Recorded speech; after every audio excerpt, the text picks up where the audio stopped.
दोस्तों, आपका अपने चैनल शिवांश एजुकेशन में स्वागत है। आज हम इस वीडियो में देखेंगे संस्कृत गद्यांश, 5 महत्वपूर्ण संस्कृत गद्यांश, जिससे आप पाँचों अगर आप तैयार कर लीजिए तो आपका एक जरूर आएगा। तो यह प्रश्न ऐसा आता है कि इस खंड में संस्कृत के 2 गद्यांश दिए जाते हैं, उनमें से एक गद्यांश का संदर्भ सहित अनुवाद करना है। इसके लिए आपको 5 अंक निर्धारित किए गए हैं, 2 संदर्भ के और 3 अनुवाद के। तो आप इस वीडियो के एकदम लास्ट तक बने रहिए। हम 5 बहुत इम्पॉर्टेंट संस्कृत गद्यांश, हिंदी के संस्कृत गद्यांश बताएंगे। तो चलिए देखते हैं वो 5 कौन हैं।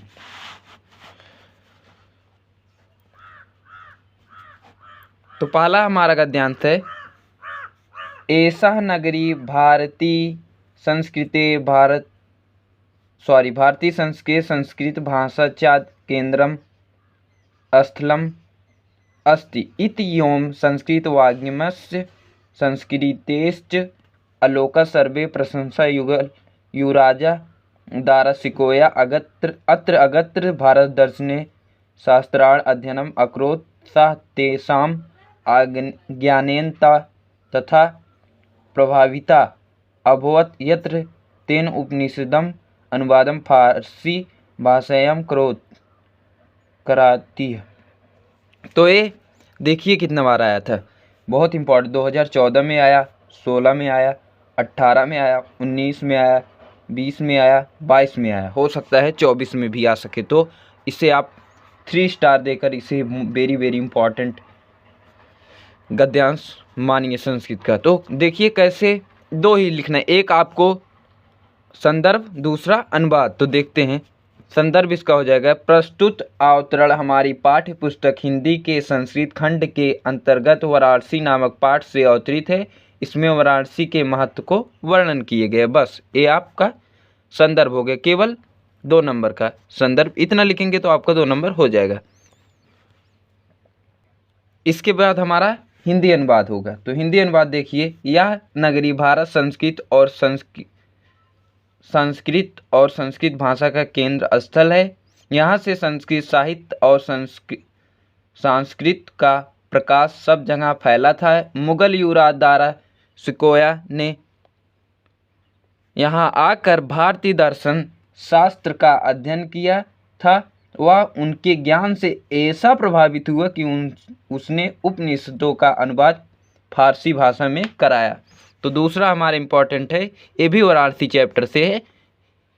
इयम नगरी विविध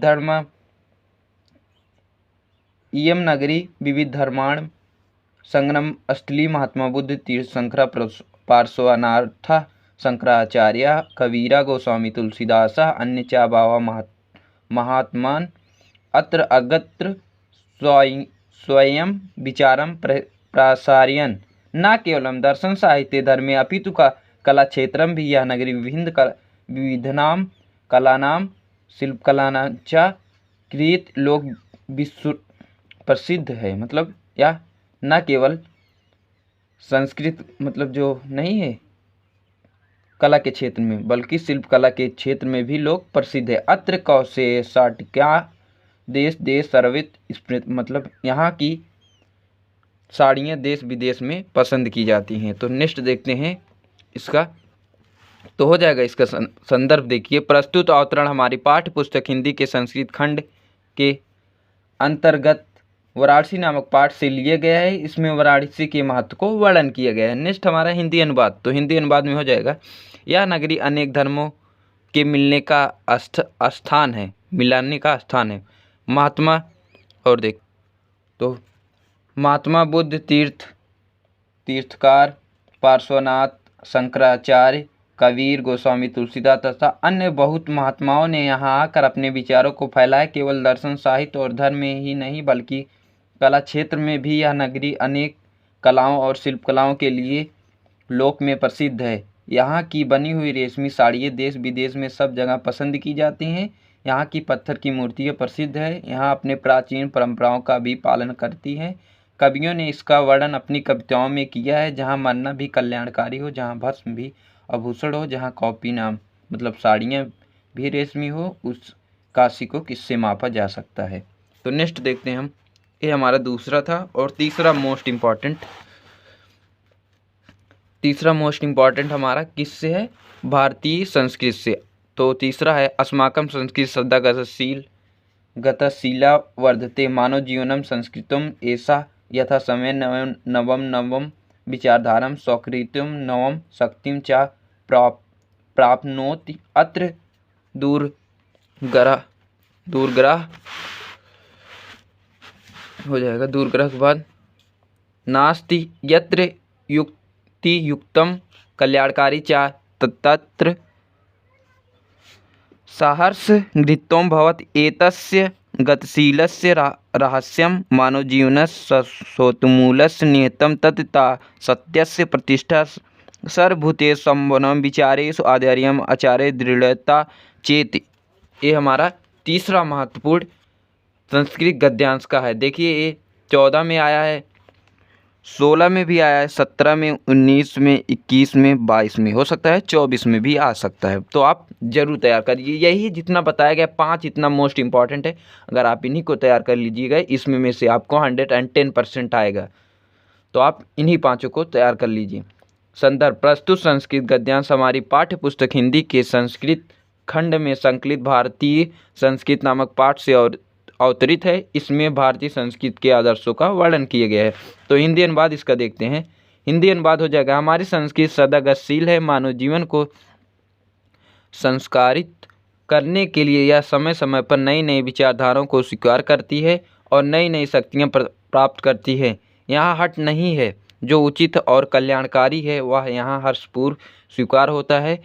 इसकी गतिशील का रहस्य मानव जीवन के सदा रहने वाले आदर्श जैसे कि सत्य की प्रतिष्ठा, सभी प्राणियों में समान भाव, विचारों में उदारता और आचरण में दृढ़ता में निहित है।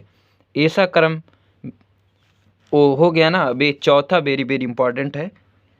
तो ऐसा 23 में आया था, ये वाला प्रश्न 23 में आया था। ऐसा कर्मवीराणाम संस्कृतम कुर्वत्रे कर्माणि जिजीविषेचम समः इत अस्य उद्घोषणं पूर्वकर्म तदनन्तरं फलम् इति अस्माकं संस्कृत नियमम् इदानीं यदा योम राष्ट्रस्य नवनिर्माणं संलग्नम् अस्मिन् नियन्त्रण कर्मकराणाम् अस्माकं मुखं कर्तव्यं निजस्य श्रमस्य फलं भोग्यम् अनस्य श्रमस्य सुषोढं सर्वैत वर्जिनम् यदि वयं विपरीतम् आचारं सदा न वयं सत् भारतीय संस्कृते उपासकाय वयं तदेव यत्र भारतीय यदा अस्माकम् आचारे विचारे च अस्माकं संस्कृता लक्षिता भवेत् अभिलाषायां यं यत्र विश्वासस्य अभ्युदयाय भारतीय संस्कृतम् एकादिवसा संदेशा लोक सर्वेत प्रसारित।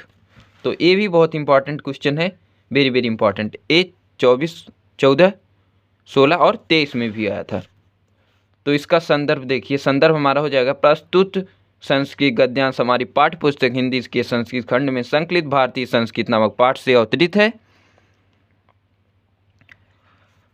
है। इसमें बताया गया है भारतीय संस्कृत की शिक्षा क्या है। तो हिंदी अनुवाद हो जाएगा, यह कर्म में संकलन रहने वाले कर्मवीरों की संस्कृत है। यहाँ कर्म करते हुए ही 100 वर्ष तक जीने की इच्छा करें, यह इसकी घोषणा है।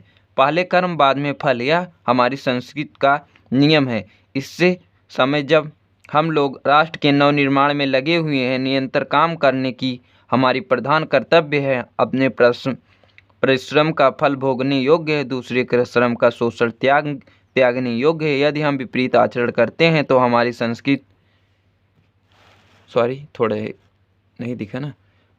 संस्कृत के सच्चे उपासक नहीं हैं। हम तभी वास्तविक रूप से भारतीय हैं जब हमारे आचार और विचार हमारी संस्कृत के दिखाई पड़े। हम सब चाहते हैं कि संसार की उन्नति के लिए भारतीय संस्कृत का यह दिव्य संदेश संसार में सब जगह फैले। तो बस ये चौथा था और एक लास्ट और मोस्ट इम्पॉर्टेंट है। बस आपको यही 5 तैयार करना है। तो लास्ट वाला ये है। तो यही कहना चाहते हैं। इससे पहले हम गद्यांश के 5 महत्वपूर्ण हिंदी के और पद्यांश के 5 महत्वपूर्ण हमने यह बना दिया है, आप जाके उसे देख लीजिएगा। हम एक अलग से प्लेलिस्ट बनाएंगे। 20 दिन में आपको पूरा हिंदी 20 या 10 दिन के अंदर आपको पूरा महत्वपूर्ण क्वेश्चन को सॉल्व कराया जाएगा। तो अगर आप चैनल पर नए हैं तो चैनल को सब्सक्राइब करें और साथ में बेल आइकन दबाना ना भूलें। तो चलिए लास्ट वाला देखते हैं। तो लास्ट वाला प्रबुद्ध ग्रामीण में से है। प्रबुद्ध ग्रामीण पहला वाला है एकदा, मोस्ट इंपॉर्टेंट, पांचवा है और लास्ट वाला है।